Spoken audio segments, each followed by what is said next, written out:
पण या मोठ्या आरोपामुळे एकनाथ शिंदे आणि त्यांचे मंत्री पुन्हा एकदा नव्या अडचणीत आले आहेत हे मात्र नक्की।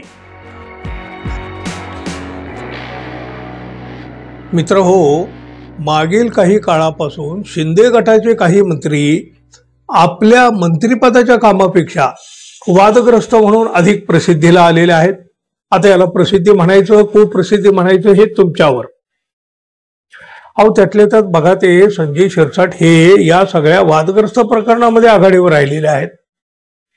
त्यांच्यावर अनेक आरोप होत असतात, त्याचे व्हिडिओ देखील चर्चेचे ठरलेले आहेत, तुम्हीही पाहिलेले आहेत। अर्थात अशा मंत्र्यावर कितीही गंभीर स्वरूपाचे आरोप झाले तरीही देवेंद्र फडणवीस यांच्याकडून त्यांना अभय मिळत आहे।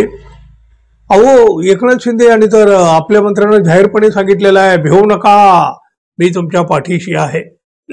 आणि मग मला सांगा, एवढं अभय मिळाल्यावर या मंत्र्यांना भीती कोणाच्या बापाची हो? काहीही करावं, आपलं कोणी काही वाकडं करू शकत नाही ही भावना त्यांच्या मनामध्ये येणारच, आणि ती आलेली आहे, आणि हे त्यांच्या कृतीतून दिसतं ना। आता बघा, हेच संजय शिरसाट पुन्हा एकदा मोठ्या आरोपात अडकलेले आहेत। एकनाथ शिंदे मुख्यमंत्री असताना संजय शिरसाट यांनी सिडकोचे अध्यक्ष म्हणून घेतलेला एक निर्णय आता त्यांच्या अंगलट येण्याची शक्यता आहे।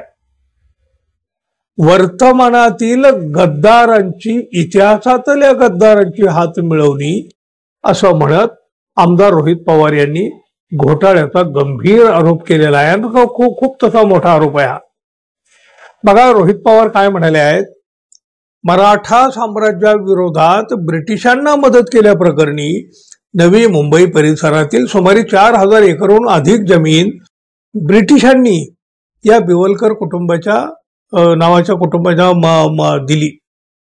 नंतर विविध कायदे नियम निकालानुसार ही जमीन सरकार जमा झाली, त्यांनी ती जमीन अर्थातच परत मिळवण्याचा प्रयत्न केला, पण ती त्यांना मिळालेली नव्हती। संजय शिरसाट यांनी सिडकोचे अध्यक्षपद घेतात पहिल्याच बैठकीत ती जमीन बिवलकर कुटुंबाला देऊन टाकली, म्हणजे त्या संदर्भातले कागदपत्र सुद्धा त्यांनी दाखवलेले आहेत। एकीकडे 5000हून अधिक स्थानिक भूमिपुत्र जमिनीसाठी वर्षानुवर्ष संघर्ष करीत आहेत, त्यांना जमीन दिली जात नाही।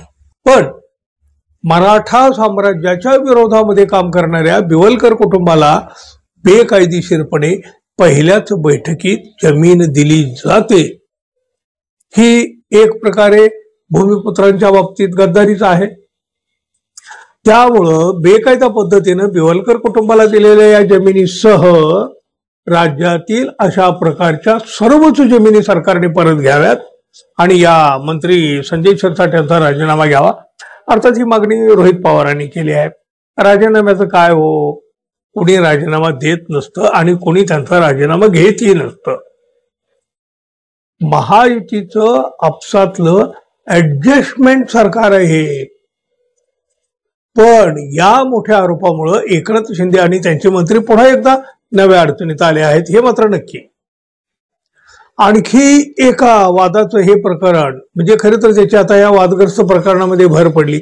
अहो कोटीच्या कोटी घोटाळे, ज्यांना कारवाई करायची ज्यांनी ते म्हणतात भिवू नका, मी तुमच्या पाठीशी आहे, आणि फडणवीसांचं तर काय, ते डोळे झाकून घेतात, मध्येच कधीतरी उठून खोटी खोटी धमकीही देतात, कोणाची गय केली जाणार नाही, पण प्रत्यक्षामध्ये कोणाचं काही बिघडत नाही, बिघडलेलं नाही।